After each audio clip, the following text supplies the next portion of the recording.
What's up, guys? Today we have a new project and we also have a new shop truck. So this is the official shop truck of this channel, and it's going to go through multiple different phases, I'm sure, because it's going to have a long life ahead of it. But I'll take you guys around, kind of show you what we got, and just to let you know, this thing was like not planned. So if you think to yourself, you didn't even finish the last F100, I know. To answer your question, no, I haven't gotten rid of an F100. One of them's right here. And this one popped up because I was looking for a truck that I could use for this business. And when this popped up, I was like, okay, I'll go check it out. And the more I looked at it, I was like, man, I really like that. It's definitely got, you know, a few things that we got to do to get it back on the road, but this is going to be like a nearly daily driven truck. That's the whole goal for this thing. So first of all, it's a 1967 F100. I believe it's got a 352 big block in it, which will show you everything as we go through here. All right, so we're gonna check out under the hood real fast. Very first thing I did when I got this was a carburetor rebuild. I just did that yesterday. And the reason why I did it was because when we fired it up, it seemed like as soon as you press the gas, there was a stumble, and then it tried to run, and then it sometimes would die. So my first guess was the accelerator pump. So I thought maybe just rebuild the entire thing, freshen the whole thing up, and then we'll eliminate any possibility of it being anything like internal in the carburetor. Which, by the way, I have not fired this thing up since I did the carb rebuild yesterday, because I had to do the exhaust on it today. So I welded in the exhaust. I just kind of tied it into the factory stuff that was still there. And I just kind of used like low buck. It's still 2-inch exhaust all the way out the back. And again, it's just temporary, just to get it on the street. And then this thing will see so many different phases in its life. And I'm already sitting there dreaming of all the possibilities. So anyways, it's my understanding that the heads have been gone through and possibly a valve job was done on them.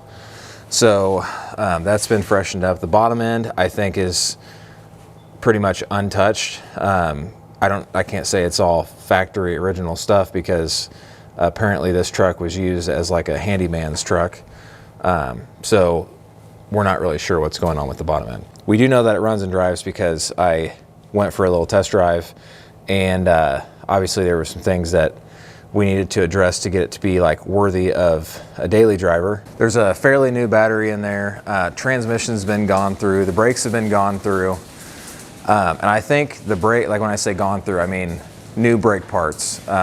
Transmission's been like redone, not just checked out. There was just a lot of stuff already done to this thing that I would have wanted to do whenever I was looking for a truck. You know what I mean? Like if I knew that I wanted to go out and spend money, you know, on a project like this, I would just go ahead and expect to have to do all these things that I didn't have to do because they had already started on a bunch of it.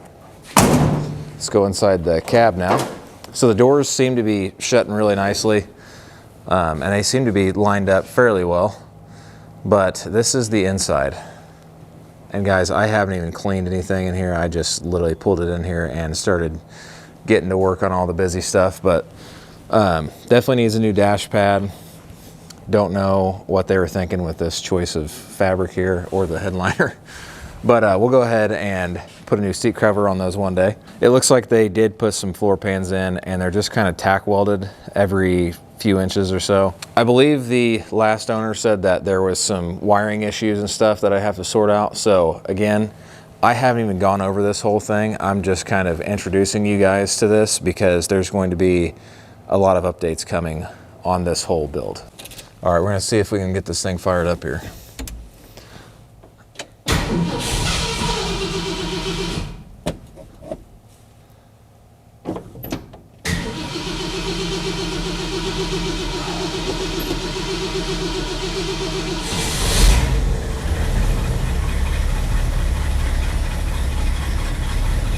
Oh yeah, so much better.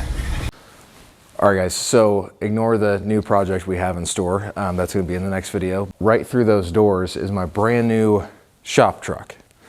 And this truck's gonna go through many phases, just like this video, because I have tried to shoot this video twice now, and last week lost my voice, couldn't talk at all. So that's why this video is going to seem weird and the timelines aren't going to make sense, but it's all legit. I just couldn't talk. I'm going to show you guys kind of what we're working with and kind of the progress that we've made over the last several days. So the most pressing thing probably was the fact that it had probably like 5 inches worth of exhaust. So essentially I started by tying the exhaust in. It looked like they had cut a section of it off, but the tailpipes were all still hanging there. So essentially I had the same diameter tubing. I just continued it all the way out the back with some mufflers. So everything sounds much, much better. So now that takes me to the inside and everything that we've done on the interior portion of the truck. So basically I started by stripping everything down, getting everything cleaned out of it. It had some patch panels done on the floor. They were just not the greatest repair. So I went through and just kind of redid what was already there. Straightened up some of the welds, got everything completely welded rather than just little tacks here and there, because that's what was going on before. So got everything solid, got everything covered with some seam sealer and put rust preventative all over the floor. So everything was like really solid, really sealed up, and we should have no issues whatsoever with any kind of moisture. So the goal of this truck is really just to have like a daily driven truck. So I wanted to make sure that the cab was nice and solid, didn't have any kind of like air leaks or anything. So I sealed the windows up. I put new seals all around, new door seals, new channel felt, new belt lines, all that kind of stuff. So everything is now watertight, airtight. And then I moved on to the sound deadener. So for the sound deadening mat, I use Canopus. This is a material that you can find on Amazon. And this stuff is really good. So basically it comes in a nicely packaged box here. And when you pull out a layer of this mat, you'll see it's folded up and it's got a film on the back of it that you can peel back. So basically it's just a peel and stick film. It's got a butyl adhesive backside here. And basically what this does, and I'll go show you in the truck, the echoey stuff that you hear, especially on these all metal cars, is that you've got that like rattly, tinny sound. And there's just like a resonance after you knock on that. So I'm gonna go to the truck and show you exactly where I've put the stuff at and how much quieter it is. So pardon the dirty carpet because I've already messed this thing up, but I'm currently messing with the headliner and I'll do that in the next video. But basically the whole floor was covered in that sound deadening material. And granted, there's also carpet on here and everything else, but you guys are gonna hear when I knock on it, it's so much more muted than the other areas of the truck, like back here. All right, so as you can hear, much better than, because this has the sound deadening material on it. And this carpet is probably helping a little bit in full transparency.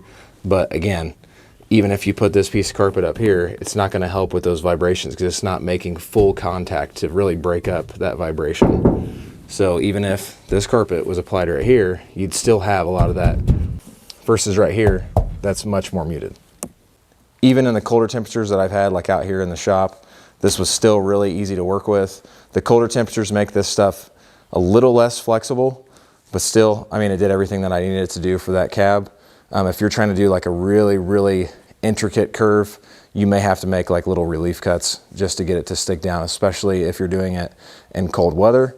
But again, you don't have to have 100% coverage of every inch of the entire car with this stuff. You can just get a majority coverage and you're gonna have a really good result. So a couple of really quick things to go over about the truck. Obviously I got the carpet put in there. Everything's sealed up on that. And as far as the upholstery goes, it's gonna be something that I try to tackle on my own again, like I did on my other truck. You can check out that other video if you want to. I'll link to it up here in the corner.